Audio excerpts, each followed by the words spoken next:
ओम शांति। आज बाबा की साकार मुरली। मीठे बच्चे, सारी दुनिया में तुम्हारे जैसा खुश नसीब कोई नहीं है। ऐसा कि बाबा कहते सारी दुनिया में तुम्हारे जैसा खुश नसीब कोई नहीं। क्यों? क्योंकि तुम्हें भगवान ने पसंद किया है ना। तो किसकी पसंद हो? भगवान की पसंद हो। देखो कोट भाई में कितने लोग हैं, पर फिर भी उनमें से बाबा ने आप लोगों को ही चुना। तो बाबा कहते तुम क्या हो? भगवान की पसंद हो। तो इसीलिए तुम्हें क्या समझना है कि तुम्हारे जैसा खुश नसीब कोई नहीं। यानी कि मैं इस दुनिया में कौन सी आत्मा हूँ? खुश नसीब। तुम हो राज ऋषि। तुम क्या हो? बाबा कहते राज ऋषि। देखो राज माना राजा बनना और ऋषि माना तपस्वी। तो यहाँ जो भाव क्या आता है भी, हमें किसका राजा बनना है और कैसे राजा बनना है? अपनी कर्म इंद्रियों का, है ना। राज माना किस पर राज करना है? किसी व्यक्ति पर नहीं राज करना। स्वयं की जो कर्म इंद्रियाँ हैं, आँख, नाक, कान, मुख, है ना, तो इसके ऊपर हमने राज करना है। और हम राज कैसे करेंगे? जब हम तपस्वी बनेंगे, माना ऋषि बनेंगे, है ना। तपस्वी ऋषि का मतलब है कि एक बाबा की याद होगी तो ऑटोमेटिक सर्व कर्म इंद्रियाँ क्या हो जाएंगी? हमारे कंट्रोल में आ जाएंगी। तो तुम राजाई के लिए राजयोग सीख रहे हो। राजाई माना सर्दी वाली राजाई नहीं है, ये सतयुग की राजाई है ना। तो उसके लिए बाबा कहते तुम राजयोग यानी कि परमात्मा की याद सीख रहे हो भी, कैसे बाबा को याद करना है। क्योंकि दुनिया में तो लोगों को पता ही नहीं है कि भगवान को याद भी कैसे करना है ना। अगर पूछो कि भगवान कहाँ रहता है तो कहेगा वो तो सर्वव्यापी है, हाँ, कण कण में भगवान है, जिधर देखूँ तू ही तू, ऐसा बोलते हैं। तो बाबा कहते कि ऐसा है नहीं है। फिर प्रश्न है, निराकार बाप में कौन से संस्कार हैं जो संगम पर तुम बच्चे ही धारण करते हो? निराकार बाप में कौन से संस्कार हैं? भी ऐसे कौन से संस्कार हैं जो संगम पर तुम बच्चे भी धारण करते हो? उत्तर है, निराकार बाप में ज्ञान के संस्कार हैं। निराकार बाप में कौन से संस्कार हैं? ज्ञान के, तभी तो उसको ज्ञान का सागर बोलते हैं ना। तो वह तुम्हें ज्ञान सुनाकर पतित से पावन बना देते हैं। ज्ञान का सागर है तो ज्ञान सुनाकर क्या करते हैं? पतित से पावन बना देते हैं। तो इसलिए उन्हें ज्ञान का सागर, पतित पावन कहा जाता है। तुम बच्चे भी अभी वो संस्कार धारण करते हो। तो तुम बच्चे भी क्या करते हो? वो संस्कार का मतलब है कि तुम बच्चे भी अभी बाबा के ज्ञान को धारण करते हो और फिर दूसरों को ज्ञान सुना के पति से पावन बनाने का काम करते हो। तो वो संस्कार हो गए ना। तो तुम नशे से कहते हो कि हमें भगवान पढ़ाते हैं, हम उनसे सुनकर सुनाते हैं भी। हमारा जो ज्ञान है ये किसी देहधारी गुरु का ज्ञान नहीं है भी, हमें तो भगवान स्वयं पढ़ाने आता है भी। हम इतने इंटेलिजेंट स्टूडेंट हैं कि हमें भगवान को पढ़ाने की ज़रूरत पड़ी, है ना। तो हमें उनसे सुनकर, बाबा कहते उनके से ही सुनकर हम वो ज्ञान आपको सुनाते हैं। गीत है, आखिर वह दिन आया आज। कौन सा दिन आया? भगवान की याद का, है ना। भगवान से मिलने का आखिर वो दिन आ ही गया कि जिस भगवान से मिलने के लिए हम क्या कर रहे थे? पूजा किया, जप किया, तप किया, हाँ, दान पुण्य किया कि आखिर हमें भगवान मिल जाए। तो बाबा कहते आखिर वो दिन आ ही गया, है ना। ओम शांति। मीठे मीठे रूहानी बच्चों ने यह गीत सुना तो यह महिमा किसकी है? एक बाप की, बाबा कहते हैं ये महिमा किसकी है? एक बाप की। शिवाय नमे, ऊंच ते ऊंच भगवान है ना। बच्चे जानते हैं कि वह हमारा बाप है, ऐसे नहीं कि हम सभी बाप हैं। शिव बाबा हमारा बाप है, अगर वो सर्वव्यापी है तो हम सभी क्या हो गए? बाप बाप हो गए। बाबा कहते हैं ऐसा नहीं है। गाया भी जाता है कि सारी दुनिया ब्रदरहुड है, यानी कि हम सब शिव बाबा के बच्चे हो गए तो आपस में क्या हो गए? भाई भाई हो गए।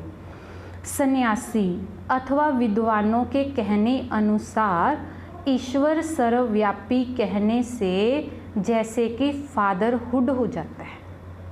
क्यों फादरहुड? क्योंकि सन्यासियों को, विद्वानों को खुद को ही नहीं पता कि भगवान रहता कहाँ है ना, तो इसीलिए वो क्या बोल देते? सर्वव्यापी है, तो फिर तो फादरहुड हो जाए।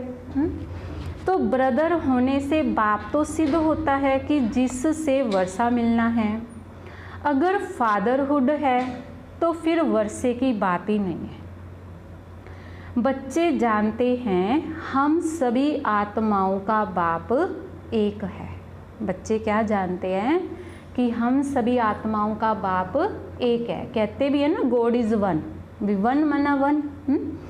तो उनको कहा जाता है वर्ल्ड गॉड फादर, कि सारे पिता का फादर। वर्ल्ड में कौन है? सभी ब्रदर्स हैं, अर्थात आत्माएं हैं।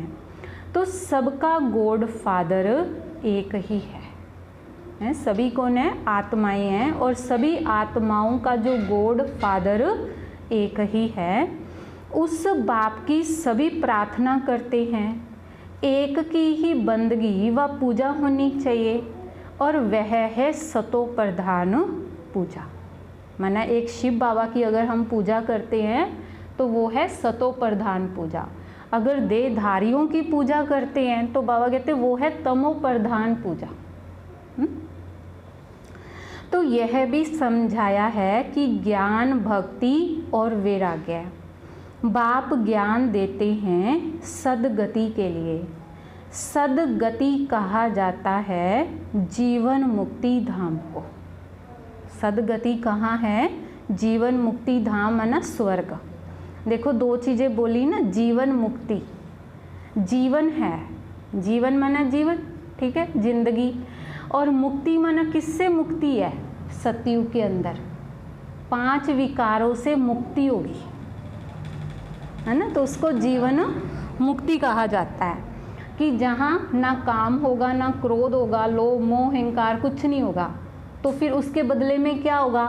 पवित्रता होगी, सुख होगा, शांति होगी, खुशी होगी, आनंद होगा। तो उसको बोलते हैं जीवन मुक्ति। माना जीवन है परंतु विकारों से मुक्त है। तो वो जीवन कौन सा होगा? वो तो सतयुग में ही होगा ना। तो यह आत्मा को बुद्धि में धारण करना है। ये बात माना धारण करना, माना ये बात बुद्धि में समझनी है। बाबा कहते धारण करनी मतलब समझनी है। हमारा घर शांति धाम है, जिसको मुक्ति धाम, निर्वाण धाम भी कहा जाता है। हमारे घर के नाम कितने हैं? मुक्ति धाम, निर्वाण धाम और शांति धाम। सबसे अच्छा नाम है शांति धाम, क्योंकि आत्मा कहती है ना मुझे शांति चाहिए, शांति चाहिए।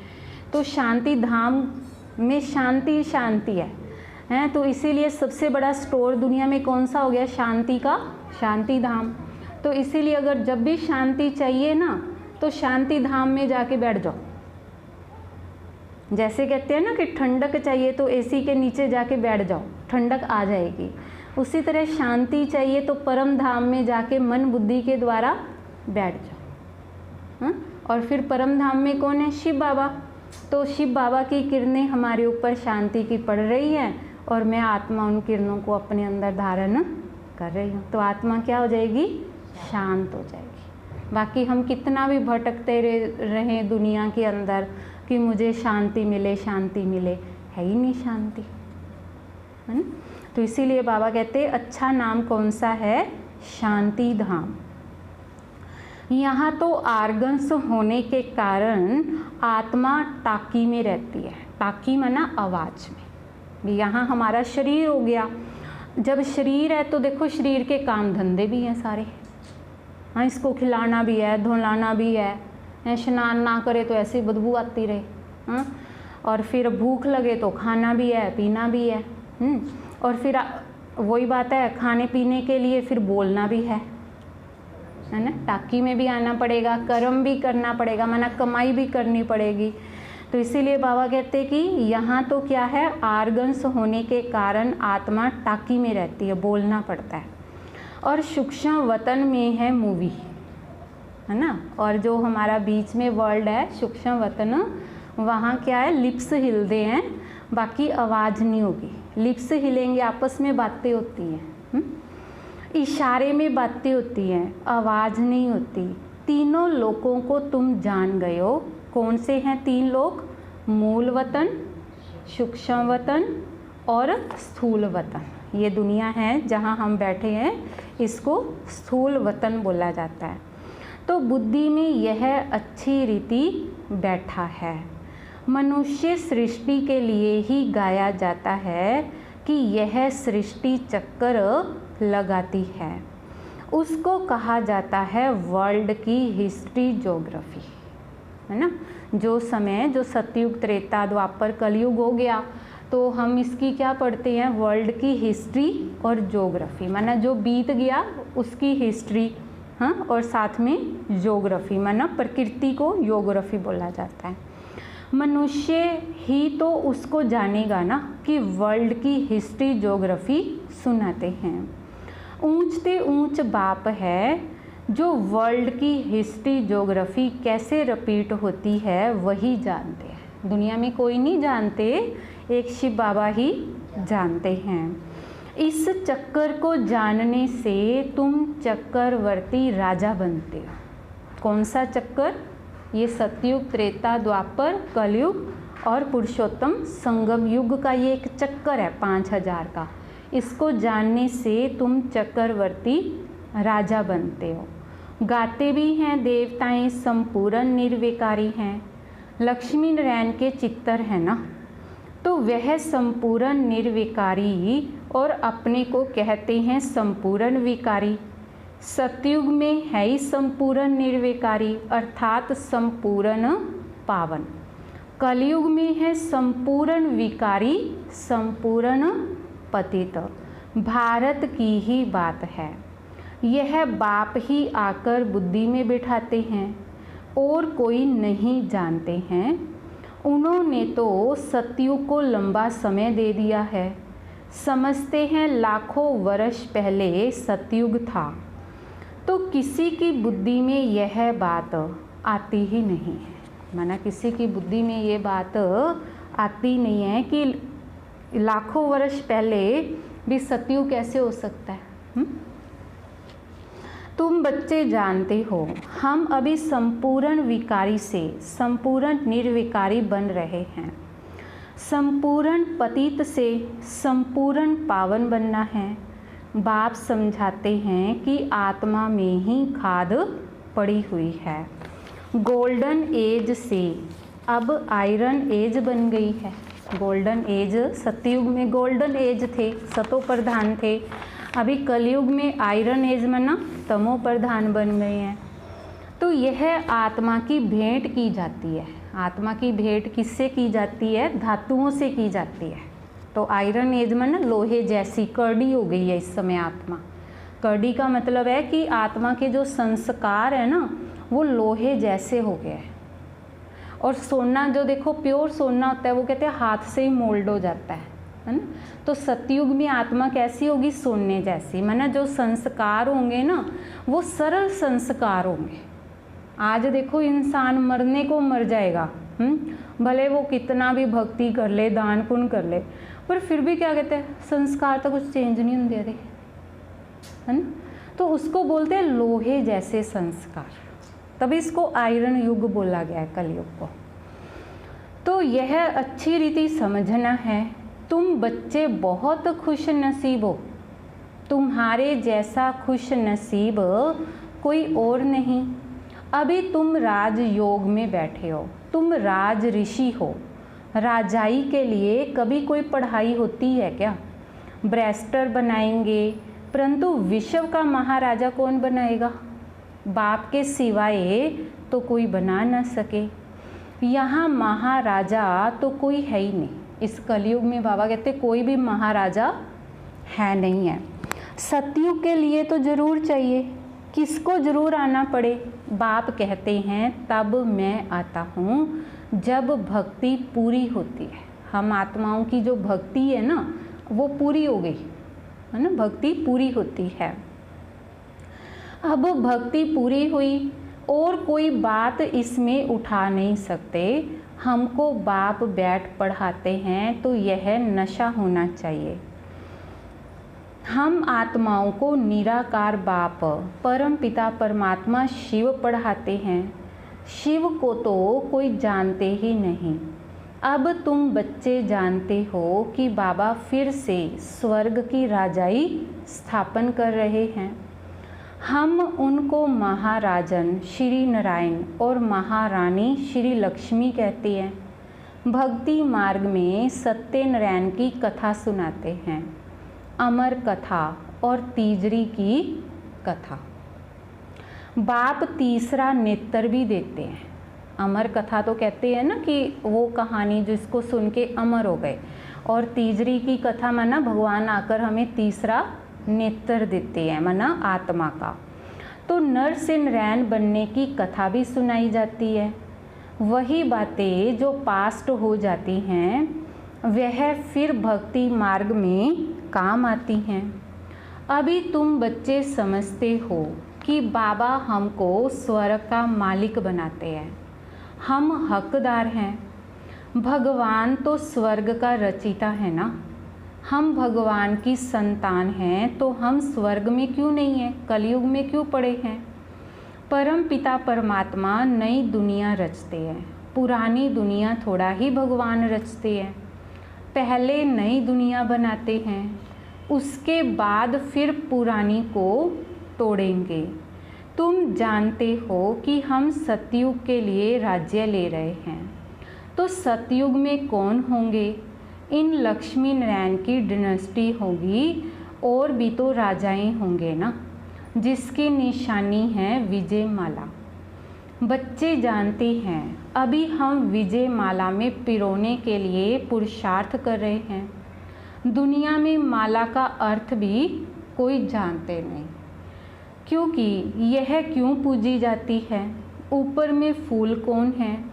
माला को फेरते फेरते फिर फूल को नमस्कार करते हैं, फिर माला फेरेंगे, है ना। तो ये किसकी यादगार है? देखो जो ऊपर फूल दिखाते हैं ना वो है शिव बाबा, माना शिव बाबा कौन है? इस सृष्टि का फूल है। फिर उसके बाद दो मनके होते हैं, वो जो दो मनके हैं वो कौन है? ब्रह्मा और सरस्वती। फिर उसके नीचे 108 मनके होते हैं। तो वो जो 108 मनके हैं ना वो कौन है? वो हम बाबा के वो बच्चे हैं जो 5 विकारों के ऊपर संपूर्ण जीत प्राप्त करें। इसीलिए इसको विजयंती माला बोला जाता है। विजयंती माना जिसने 5 विकारों को जीत लिया वो इस माला में पिरोए जाएंगे। और इस सृष्टि ड्रामा के अंदर 108 आत्माएं होंगी कि जो 5 विकारों को पूरी तरह से जीत पाएंगे। भले ज्ञान में चलते हैं पर फिर भी विकारों को नहीं जीत पाएंगे, बाबा कहते हैं। तो इसीलिए ये बाबा कहते हैं विजयंती माला का गान किया जाता है। दुनिया में माला का अर्थ कोई नहीं जानते कि यह क्यों पूजी जाती है। ऊपर में फूल कौन है? माला को फेरते फेरते फिर फूल को नमस्कार करते हैं, फिर माला फेरेंगे। माला बैठ सिमरते हैं कि कहाँ बाहर ख्यालात ना जाए, अंदर राम राम की धुन लगाते हैं। एक एक माला एक एक राम राम का मन का छोड़ते हैं। जैसे कि बाजा बजता है, बहुत प्रैक्टिस करते हैं। तो यह सब है भक्ति मार्ग की बातें। हाँ, बहुत भक्ति करने वाले सिर्फ कोई भी कर्म नहीं करेंगे। बहुत भक्ति करने वालों के लिए समझेंगे कि यह सत्यवादी होगा, माना कि ये भगवान का बंदा है तो झूठ नहीं बोलेगा। मंदिर में माला रखी होगी, माला फेरते मुख से राम राम ही कहता रहेगा। बहुत लोग समझते हैं कि भक्ति में पाप नहीं होता, कहते हैं नोधा भक्ति से मनुष्य मुक्त हो जाते हैं, परंतु होता कुछ भी नहीं। यह एक नाटक है, उसमें सतो प्रधान, सतो रजो तमो में सबको आना ही है, वापिस एक को भी नहीं जाना है। जैसे ऊपर में जगह खाली हो जाती है, वैसे यहाँ भी बहुत जगह खाली हो जाएगी। दिल्ली के आसपास मीठी नदियों पर राजधानी होती है। भी ये जो इतना बड़ा संसार बना है ना, बाबा कहते हैं ये सब खाली हो जाएगा। और कितनी की दुनिया होगी, बाबा कहते हैं दिल्ली के आसपास जो जमुना नदी है ना, वहीं वहीं लोग होंगे। समुंदर की तरफ नहीं होती है, यह बम्बे आदि तो होगी नहीं, ये बम्बे तो पूरा पानी में ही जाएगा, बम्बे तो होगी ही नहीं। बाबा कहते वह तो पहले मच्छी म्यानी थी, माना जहाँ मछलियाँ रहती हैं वे मच्छी म्यानी थी, मछली फंसाने वाले ही वहाँ रहते थे। अभी तो समुंदर को कितना सुखाया है, फिर भी मच्छी म्यानी होगी। सतयुग में बम्बे होती नहीं, वहाँ कोई पहाड़ियाँ आदि भी नहीं होती, कहाँ जाने की दरकार ही नहीं होती। यहाँ मनुष्य थक जाते हैं तो जाते हैं रेस्ट लेने, माना घूमने जाते हैं। सतयुग में थकने करने की कोई प्रकार की तकलीफ ही नहीं होगी, भी थक गए भी लोग घूम के आए। तुम स्वर्गवासी बन जाते हो, रिंचक भी तकलीफ नहीं होती। तो अब बच्चों को बाप की श्रीमत पर चलना है। बाप कहते हैं मीठे लाडले बच्चों, शरीर निर्वाह अर्थ धंधा भी करना है, ये काम धंधा नहीं छोड़ना, वो भी करना है। बाबा कहते स्कूल में स्टूडेंट पढ़कर फिर घर जाकर पढ़ते हैं, भी काम धंधा करो। यहाँ से मुरली सुनी तो फिर घर जाके भी कुछ ना कुछ पढ़ो, चाहे याद करो। हाँ, बाबा कहते घर में जाके भी बच्चे पढ़ते हैं ना, ये थोड़ा ही है कि स्कूल में गए और घर में आके तो किताब भी नहीं खोलते। हाँ, ऐसा तो नहीं है भी यहाँ मुरली सुन ली, अब कल तक नचीत भाई वहाँ बैठा है, बहुत टाइम हो गया। घर का काम काज भी करते हैं, तो यहाँ भी ऐसे है।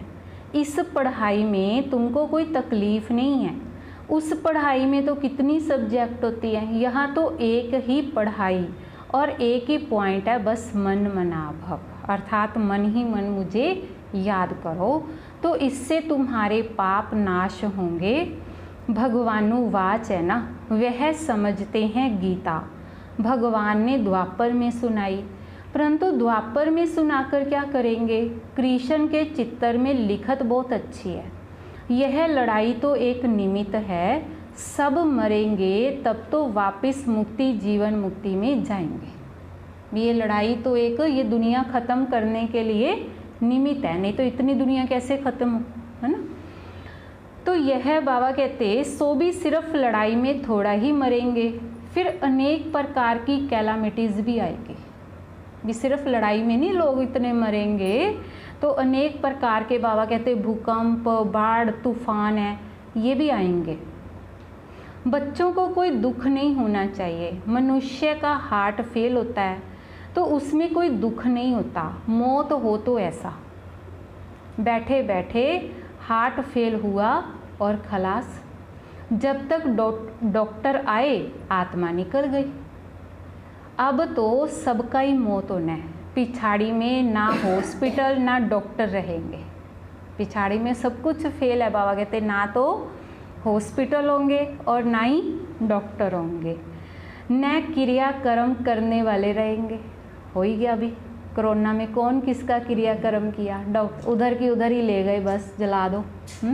घर वालों ने मुंह भी नहीं देखा, कुछ भी नहीं होगा, सबके प्राण तन से निकलेंगे।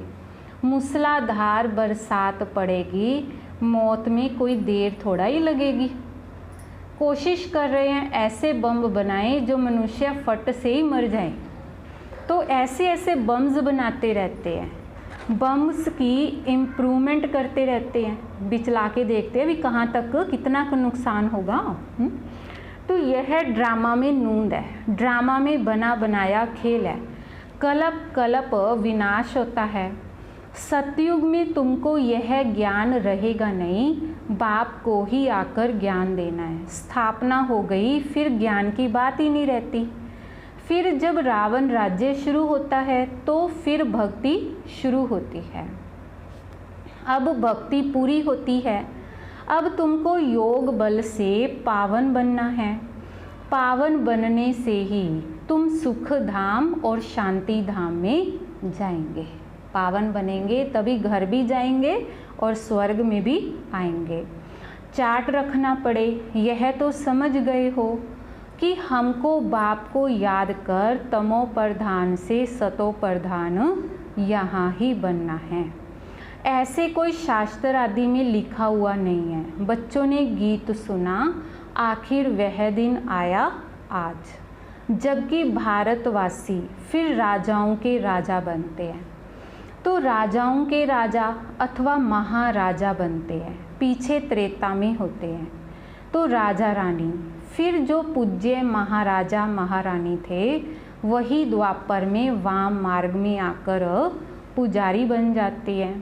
तो आपे ही पूज्य, आपे ही पुजारी हो जाती है। बाप कहते हैं मैं पुजारी नहीं बनता हूँ, देवताएं पूज्य होते हैं, मैं नहीं बनता, न ही पुजारी बनता हूँ।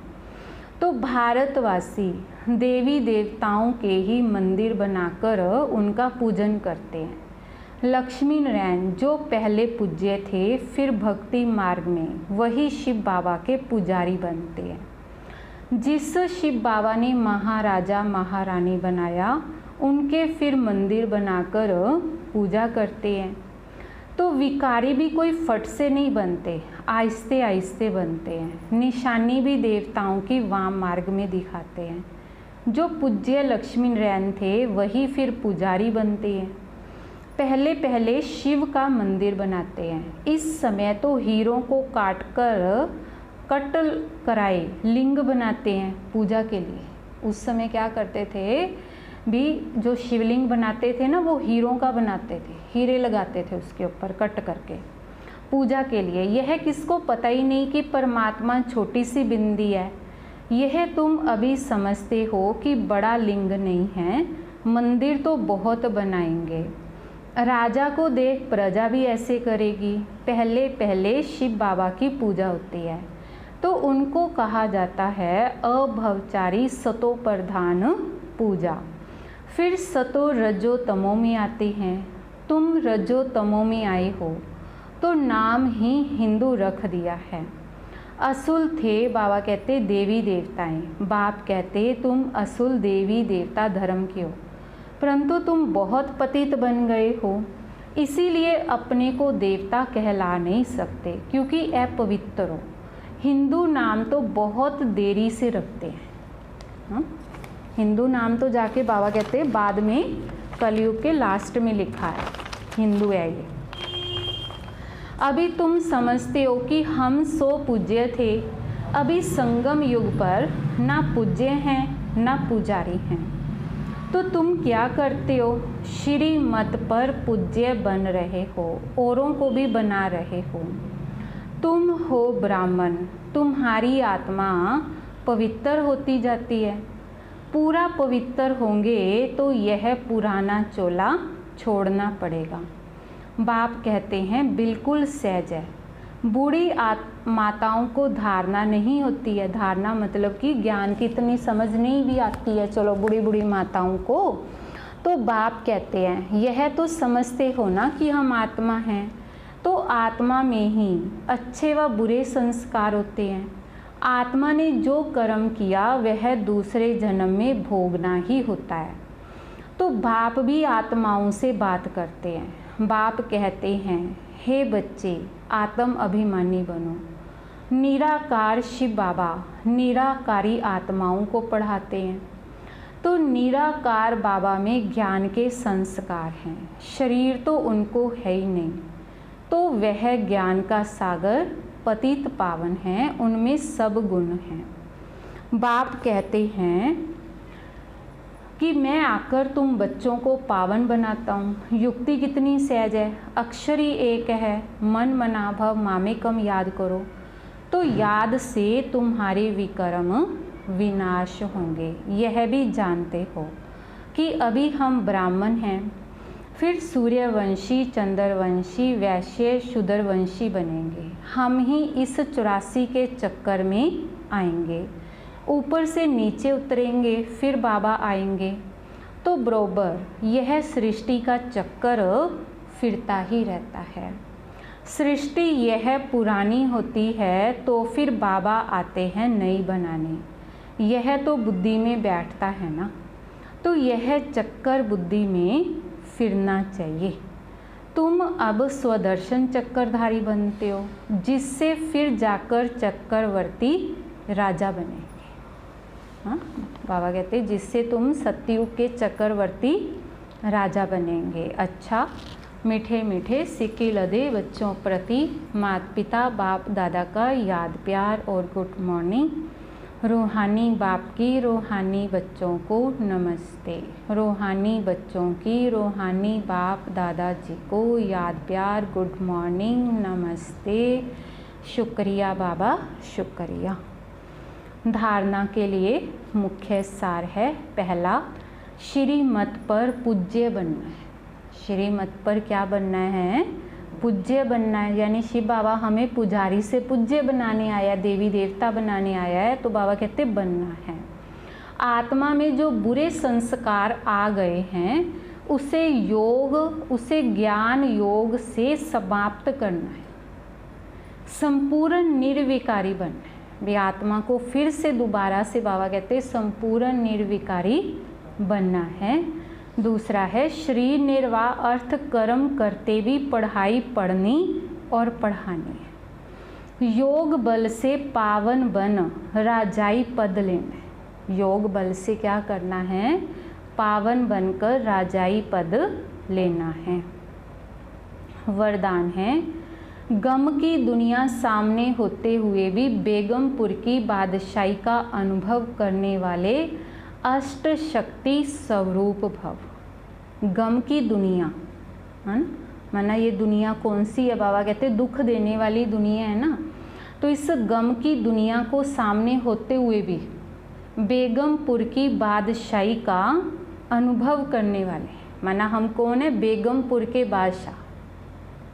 हाँ, बेगम, बेगम माना जिसको कोई गम नहीं है। बेगमपुर की बादशाही का अनुभव करने वाले कौन है? अष्ट शक्ति स्वरूप भव। गम और बेगम की अभी ही नॉलेज है। गम भी क्या है? माना दुख और सुख, दोनों की अभी ही नॉलेज है। गम की दुनिया सामने होते हुए भी सदा बेगमपुर की बादशाही का अनुभव करना, यही अष्ट शक्ति स्वरूप कर्म इंद्रिय जीत बच्चों की निशानी है। तो अभी ही बाप द्वारा सर्व शक्तियों की प्राप्ति होती है, लेकिन अगर कोई ना कोई संग दोष व कोई कर्म इंद्रियों के वशीभूत हो, अपनी शक्ति खो लेते हो, तो जो बेगमपुर का नशा व खुशी प्राप्त है वह स्वतः ही खो जाती है। तो बेगमपुर के बादशाह भी कंगाल बन जाते हैं। बाबा कहते अगर आत्मा किसी न किसी संग दोष में आ जाती है, बुरे संग में आ जाती है, तो फिर वो नशा और खुशी क्या हो जाती है? गुम हो जाती है। हाँ, तो बेगमपुर के बादशाह भी क्या बन जाते हैं? कंगाल बन जाते हैं। स्लोगन है, दृढ़ता की शक्ति सदा साथ हो तो सफलता गले का हार है। हाँ, अंदर क्या हो? दृढ़ता हो। बाबा कहते अगर दृढ़ता की शक्ति सदा साथ हो तो सफलता गले का हार है। ओम शांति।